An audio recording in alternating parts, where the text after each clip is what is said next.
pernikahannya dengan Ibunda Khadijah yang dilandasi dengan akhlak dan kemuliaan, bukan dilandasi oleh kesenangan yang bersifat jasadiyah, bukan dilandasi oleh kekayaan, oleh keturunan, oleh penampilan, tetapi pernikahan beliau dengan Ibunda Khadijah dilandasi dengan akhlak dan kemuliaan dari masing-masing pasangan. Inilah Rasulullah SAW sejak remaja, bahkan sampai pemuda, bahkan sudah menikah, Allah selalu memberikan perlindungan dan penjagaan dari akhlak yang buruk, dari perkara-perkara yang bisa menjatuhkan martabat kehormatan beliau. Dan memang takdir Allah sangat tepat. Khadijah adalah wanita yang tepat, yang menerima tugas untuk mendampingi Rasulullah dalam urusan kenabian. Kita akan melihat bagaimana Ibunda Khadijah nanti benar-benar sosok wanita yang tepat mendampingi beliau semasa hidupnya dalam awal-awal beratnya dakwah, awal-awal menerima wahyu dan seterusnya. Makanya kenapa saya katakan tidak ada duanya, tidak ada bandingannya, tidak ada lawannya. Ibunda Khadijah sebagai istri termulia, istri tercinta dari Rasulullah sallallahu alaihi wa ala alihi wasallam. Nah, bahkan kalau kita melihat keluarga yang dibangun oleh Rasulullah SAW dengan Ibunda Khadijah radhiyallahu ta'ala anha, keluarga yang jauh dari nilai-nilai jahiliyah. Walaupun saat itu beliau belum diangkat jadi nabi, tetapi keluarganya jauh dari nilai-nilai jahiliyah, nilai-nilai kesyirikan, nilai-nilai perbuatan yang tidak bermoral, nilai-nilai yang kesukuan, nilai-nilai yang tidak penuh dengan keadilan dan kebenaran. Semuanya jauh. Hidup mereka dalam keseimbangan, hidup mereka penuh dengan qanaah, para jamaah. Dan yang perlu diingat ya, Rasulullah SAW setelah menikah dengan Ibunda Khadijah, beliau membantu pamannya Abu Thalib. Dengan cara apa? Ya, membantu beban pamannya dengan mengambil Ali, ya, dengan mengambil Ali bin Abi Thalib menjadi anak asuh dari Rasulullah Sallallahu Alaihi Wasallam. Ali ini sepupunya, tetapi sepupu yang kecil. Ya, makanya kenapa nanti Ali ini sudah sejak kecil bersama dengan rumah Rasulullah Sallallahu Alaihi Wasallam. Nah, belum lagi nanti Rasulullah SAW mengadopsi anak angkat yang lain dari kalangan hamba sahaya, yaitu Zaid bin Harisah. Nanti juga bertemu kembali dengan ibu susu Nabi Halimatus Sa'diyah. Bahkan Rasulullah Shallallahu Alaihi Wasallam hasil dari didikan beliau di rumah beliau, rumah yang penuh berkah, keluarga yang penuh berkah, anak-anak beliau semuanya masuk Islam sejak awal. Istri beliau juga masuk Islam sejak awal. Disinilah kita perlu memahami bagaimana keluarga ini dibentuk, bagaimana keluarga ini dibangun, bagaimana keluarga ini mendapatkan keberkahan oleh Allah Subhanahu wa taala menjadi keluarga yang mulia dengan berayahkan Rasulullah SAW, beribukan Ibunda Khadijah dengan 6 putra dan putrinya, dengan anak angkatnya, dengan mengambil Ali bin Abi Thalib juga, dan lain sebagainya. Maka para jemaah, kalau ingin mencontoh keluarga yang harmonis, keluarga yang luar biasa, keluarga yang cocok menjadi keteladanan, maka mari kenali keluarga Rasulullah Sallallahu Alaihi Wasallam, bagaimana beliau menjadi seorang suami, bagaimana beliau menjadi seorang ayah, bagaimana beliau menjadi seorang kepala keluarga. Tentu para jamaah, itu adalah pembahasan lain. Mari kita lanjutkan sejarah kehidupan beliau. Jadi sebelum beliau diangkat jadi nabi, paling tidak ada 2 peristiwa terlebih dahulu sebelum beliau diangkat jadi nabi. Yang pertama adalah terjadi 5 tahun sebelum beliau diangkat jadi nabi, yaitu adalah peristiwa renovasi Ka'bah, para jemaah. Renovasi Ka'bah, ya. Jadi Ka'bah itu sempat direnovasi, dan para jemaah perlu ingat kondisi Ka'bah pada waktu itu hanya susunan batu-batu, lebih tinggi memang dari manusia, tapi hanya 9 hasta. Kalau 1 hasta, 1 lengan orang dewasa, dikalikan 9, itulah tinggi Ka'bah saat itu. Tetapi belum ada atapnya. Makanya para pencuri banyak yang kemudian mengambil barang-barang berharga di dalam Ka'bah. Kondisi bebatuannya, dindingnya semakin rapuh, pecah-pecah. Ditambah lagi pada tahun tersebut Mekah dilanda banjir, sehingga kondisinya semakin mengkhawatirkan. Nah, suku-suku Quraisy akhirnya mereka sepakat. Sebelumnya mereka bimbang, bolehkah kita merenovasi Ka'bah karena sesuatu yang mereka muliakan? Tetapi akhirnya mereka sepakat renovasi, tapi dengan ketentuan bahwa siapapun yang mau ikut menyumbang untuk renovasi Ka'bah nggak boleh dari sumber harta yang haram, harus dari sumber harta yang baik. Sesungguhnya Allah Maha Baik, tidak menerima kecuali dari hasil yang baik. Itu hadis Nabi SAW. Ya. Dari sini kita pahami orang-orang Quraisy musyrik, belum kenal Islam. Mereka tahu kalau nyumbang tempat ibadah, mereka harus nyumbang bukan dari hasil begal, bukan dari hasil harta riba, bukan dari hasil melacur, bukan dari hasil menang main judi. Mereka tahu. Orang-orang musyrik zaman dahulu berbeda dengan oknum-oknum koruptor hari ini. Hasil harta korupsinya dipakai buat ngundang anak yatim, untuk bangun masjid, untuk berangkat ke tanah suci sekeluarga, padahal dari hasil korupsi, dan dia ngaku Islam. Innalillahi. Jadi kalau dalam masalah ini masih mending orang-orang musyrik Quraisy. Mereka tahu diri, pokoknya kalau nyumbang Ka'bah harus dari harta yang halal, para jamaah.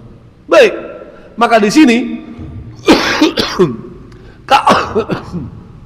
mohon maaf, Ka'bah ini dengan keempat sisinya, ya, mereka sepakat harus roboh dulu. Jadi Ka'bah itu pernah dirobohkan, para jamaah, baru kemudian dibangun ulang. Gak ada yang berani merobohkan Ka'bah kecuali tokoh yang luar biasa hebat. Tokoh orang musyrik Quraisy, cerdas, pintar luar biasa, ahli sastra. Itulah Walid bin Mughirah. Walid bin Mughirah sampai akhir hayatnya orang cerdas ini nggak masuk Islam.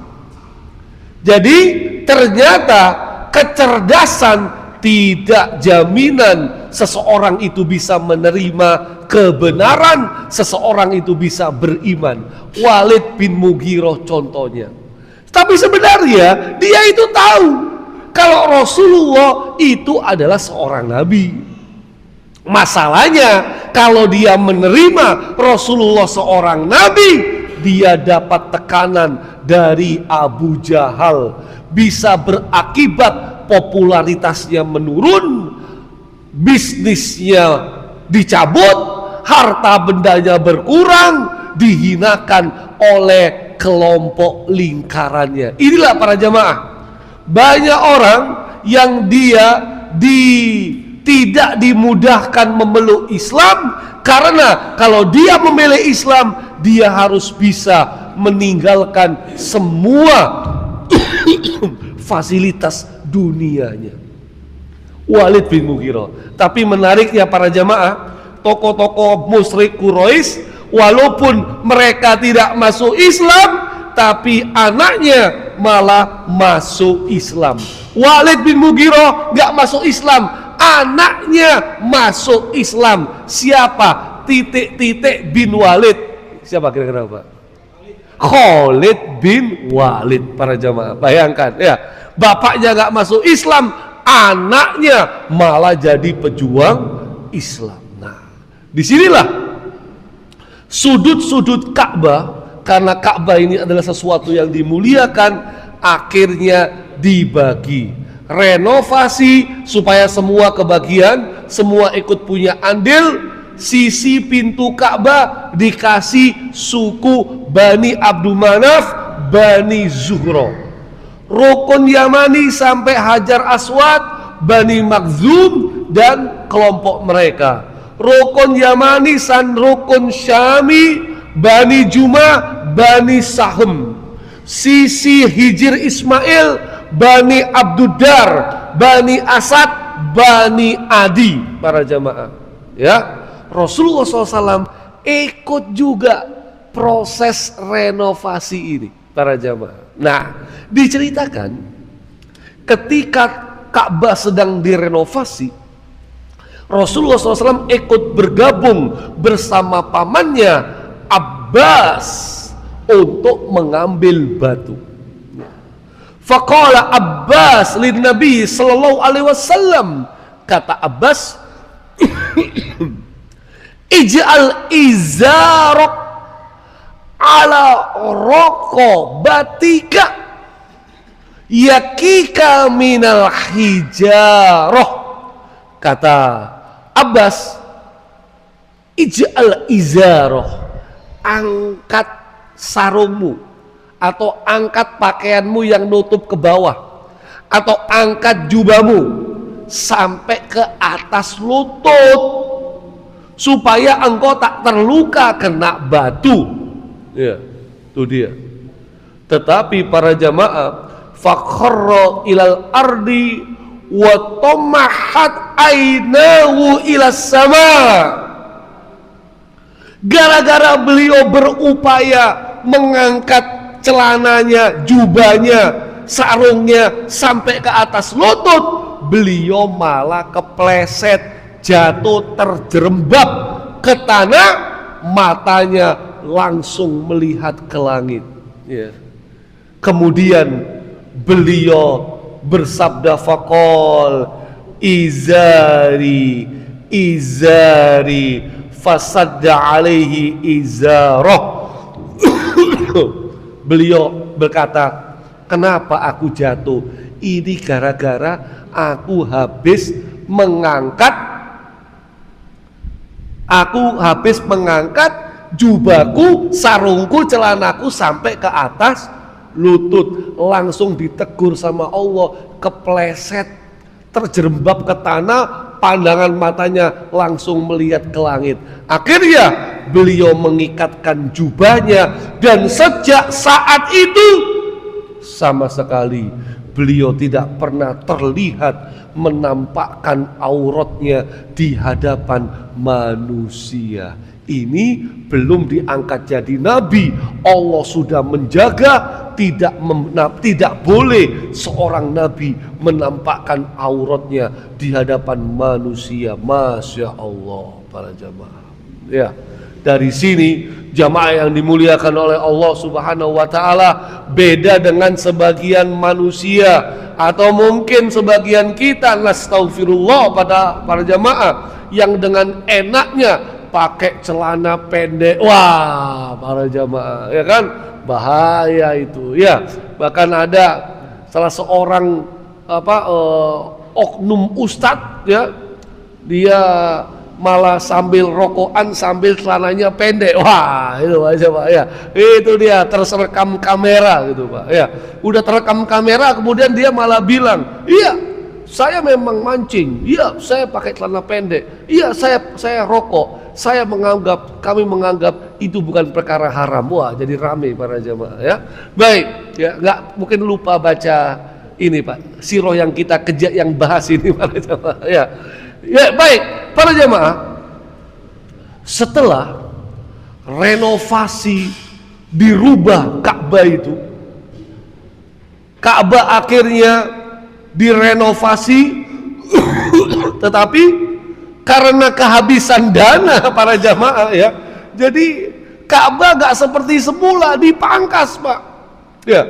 Kehabisan dana bukan karena dikorupsi, urunannya memang berkurang para jamaah ya. Inilah realitanya Pak.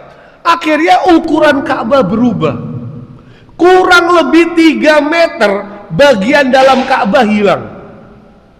Panjang semula 16 meter jadi 13 meter para jamaah. Akhirnya bagian atas itu dimasukkan ke dalam Hijr Ismail, tapi Ka'bah ditinggikan. Yang awalnya 4,5 meter sekarang menjadi 9 meter ya. Pintunya ditinggikan dan kemudian dikasih atap para jemaah. Jadi walaupun ada perubahan ukuran, tetapi ada penyempurnaan dibandingkan sebelumnya.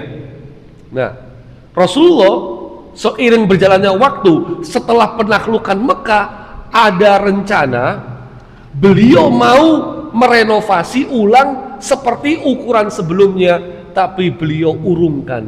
Maka sampai hari ini para jamaah, Ka'bah yang kita lihat di tanah suci itu hasil renovasi 5 tahun sebelum Rasulullah diangkat jadi nabi para jemaah ya. Renovasi orang-orang jahiliyah, tapi tenang, itu bukan dari harta korupsi para jemaah ya. Jadi makanya masih barokah ya. Kalau ada masjid yang itu dibangun bukan dari sumber harta yang halal dan pengurusnya mungkin juga kurang ikhlas para jamaah ya, itu biasanya masjidnya banyak ricu, banyak rame, banyak berantemnya para jamaah. Nah, setelah selesai renovasi, saatnya naruh Hajar Aswad. Nah, disinilah para jamaah ya, sebelumnya sudah dibagi masing-masing sisi, sisi Ka'bah yang merenov sudah dibagi suku ini, suku ini, suku ini, suku ini. Tapi begitu siapakah yang akan mengembalikan Hajar Aswad kembali kepada letaknya semula, semuanya langsung berebut, suku kami, suku kami, suku kami, suku kami.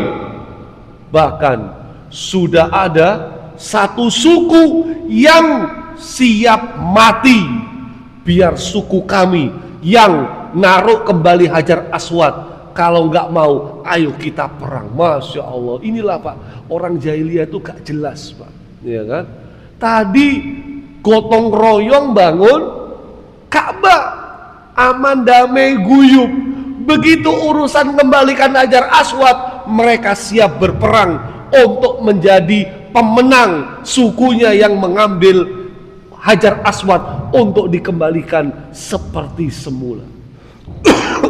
Nah, inilah fanatisme jahiliyah. Begitu ribut, akhirnya Abu Umayyah bin Mughirah Al-Makhzumi dari suku Bani Makhzum, dia menawarkan jalan keluar. Jangan ribut, jangan berantem. Ini tempat suci kita. Ya, jangan perang, apalagi kita habis renovasi Ka'bah. Aku berikan solusi jalan keluar. Apa memangnya solusinya? Solusinya adalah untuk mengembalikan Ka'bah, Hajar Aswad seperti semula. Solusinya yang ditawarkan adalah insya Allah setelah Idul Adha kita lanjutkan kembali para jamaah. Mudah-mudahan ada manfaatnya. Kurang lebihnya mohon maaf, saya nggak bisa lanjutkan, waktunya sudah habis para jamaah. Nasrun minallah wa fathun qarib wa basyiril mu'minin wa lafu minkum. Assalamualaikum warahmatullahi wabarakatuh. Waalaikumsalam.